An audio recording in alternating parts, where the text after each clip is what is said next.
Looks pretty dope, doesn't it?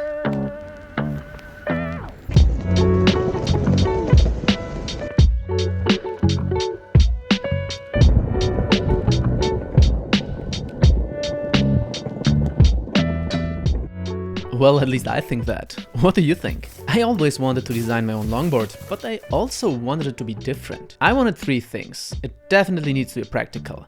I want to use this one often, so carrying it in a backpack should be possible, and it should of course also be durable. But I also want it to be flexible setup-wise, to stay fresh and adaptable to many situations. And third, it should be comfortable. There are practical boards out there, but most of them lack riding comfort and land in the garage after a couple of runs. So I went into my 3D modeling software and came up with this.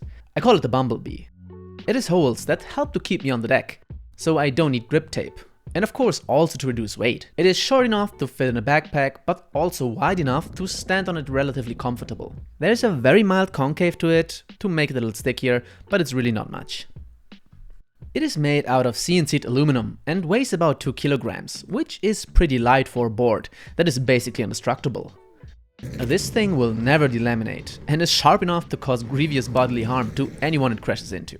But these are only the functional aspects of the material. Let's get back into the shape. It is designed to be either used as a mini cruiser or a fully functional longboard. I set it up with the Pantheon stylus trucks.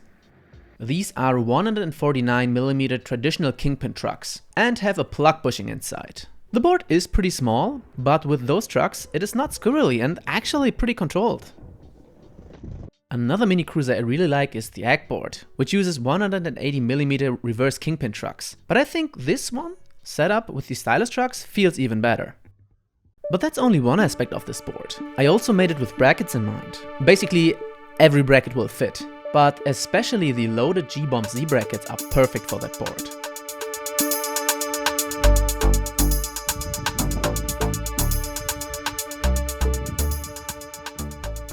Set up with them, it's now a fully functioning longboard that can fit ginormous wheels and basically every truck that will fit those brackets. It's incredibly low now, and with the Z brackets, even has a nice little bit of flex. Set up like this, with a 0-degree rear, it's relatively stable, and with the double kingpin truck in the front it can even be pumped, although of course not as good as a regular pumping board. But of course it also has flaws. CNC milling is very expensive and you don't want to know what I paid for this board. The aluminium, while having structure, can still be a little slippery, and 2 kilograms are not immense, but it's still a little heavier than a maple construction would be. But all in all, I really like the board. I'm quite happy with the design and will keep experimenting with different shapes and setups. I hope you liked this video and I hope I see you in the next one. Bye!